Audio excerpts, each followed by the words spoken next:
Λοιπόν, δεν ξέρω για σένα. Εγώ πάντως παλιότερα ήθελα να αλλάξω τον κόσμο. Και όταν λέω ήθελα, εννοώ όντως προσπάθησα.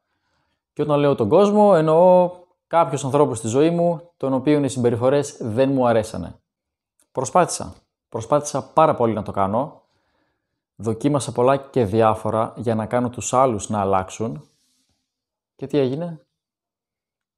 Απέτυχα, ναι. Απέτυχα σε κάθε μου προσπάθεια.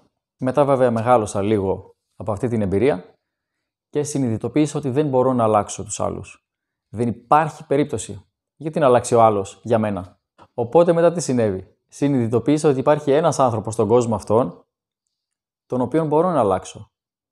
Ξέρω τι θέλει, ξέρω τι δεν θέλει, ξέρω τι του αρέσει, ξέρω τα αδύνατά του σημεία, ξέρω τις δυνάμεις του και ξέρω τι περιθώρια βελτίωσης έχει. Ναι, εγώ είμαι αυτός. Εμένα άλλαξα. Και όταν άρχισα να αλλάζω εγώ, άρχισα να βλέπω και τους άλλους απέναντί μου να αλλάζουν. Η προσπάθεια που έβαζα εγώ πάνω σε μένα πήγαινε και αντανακλούσε στους άλλους. Ναι, αυτούς τους άλλους που ήθελα να αλλάξω. Μου άρεσε όλο αυτό που ζούσα? Ναι, φυσικά και μου άρεσε. Όχι επειδή άλλαζαν οι άλλοι, αλλά επειδή έβλεπα ότι έχω τη δύναμη να αλλάξω καταστάσεις, αλλάζοντας τι? Εμένα.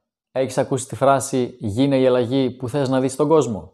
Λοιπόν, εγώ προσωπικά, μέσα από αυτή τη διαδικασία στην οποία μπήκα, ήρθα και είδα ότι η φράση αυτή είναι αλήθεια. Για μένα μιλάω, έτσι. Συμπέρασμα. Θέλεις να δεις κάτι διαφορετικό στη σχέση σου και στην καθημερινότητά σου? Ξεκίνα από σένα.